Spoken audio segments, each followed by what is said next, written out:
औज़ु बिल्लाहि मिनश्शैतानिर्रजीम बिस्मिल्लाहिर्रहमानिर्रहीम अलिफ लाम मीम अल्लाहु ला इलाहा इल्ला हुवल हय्युल क़य्यूम नज़्ज़ल अलैकल किताब बिल हक़्क़ि मुसद्दिक़न लिमा बैन यदैहि व अंज़लत तौरात वल इंजील मिन क़ब्लु हुदल लिन्नासि व अंज़लल फ़ुरक़ान इन्नल्लज़ीना कफ़रू बिआयातिल्लाहि लहुम अज़ाबुन शदीद वल्लाहु अज़ीज़ुन ज़ुन्तिक़ाम इन्नल्लाहा ला यख़फ़ा अलैहि शैउन फ़िल अर्दि वला फ़िस समा हुवल्लज़ी युसव्विरुकुम फ़िल अर्हामि कैफ़ यशा ला इलाहा इल्ला हुवल अज़ीज़ुल हकीम।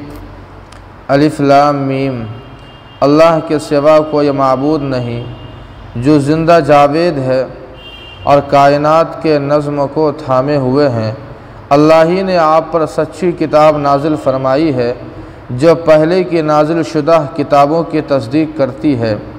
उसी ने इससे पहले लोगों की हिदायत के लिए तौरात और इंजील नाजिल फरमाई थी और उसी ने हक़ व बातिल के दरमियान फ़र्क करने वाली यह किताब भी उतारी है। बेशक जिन लोगों ने अहकाम इलाही का इनकार किया उनके लिए सख्त अज़ाब है और अल्लाह ज़बरदस्त इंतकाम लेने वाले हैं। बेशक अल्लाह से ज़मीन व आसमान की कोई चीज़ पोशीदा नहीं है। वो अल्लाह ही है जिसे चाहते हैं माँ के रहम में तुम्हारी सूरत बनाते हैं। अल्लाह के सिवा कोई माबूद नहीं, वो गालिब भी है और हिकमत वाले भी हैं। नाज़रीन, सूरह आले इमरान का आगाज़ होता है, सूरह बकरा का इख्तिताम हुआ।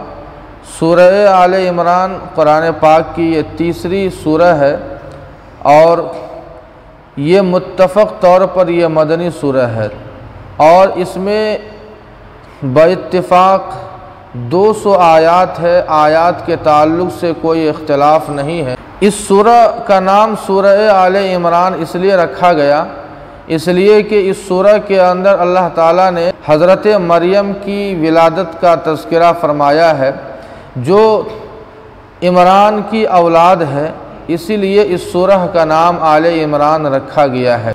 सूरह बकरा और आले इमरान के दरमियान दो मुनासबत है और उन्हीं दो मुनासबत की वजह से सूरह आले इमरान को सूरह बकरा के बाद तरतीब में रखी गई है।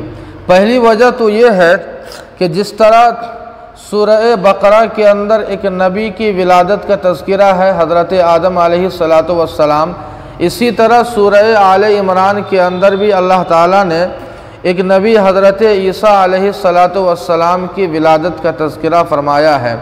और दूसरी मुनासबत ये है कि जिस तरह अल्लाह ताला ने सूरह बकरा के अंदर यहूदियों का तज़किरा फ़रमाया था, उनके आमाल, उनके ज़हनी अफ़कार के तमाम हालात अल्लाह ने बयान किए थे, इसी तरह सूरह आले इमरान के अंदर भी अल्लाह ताला ने दूसरी कौम जो ईसाई कौम है उनके हालात को अल्लाह ने यहाँ बयान फरमाया।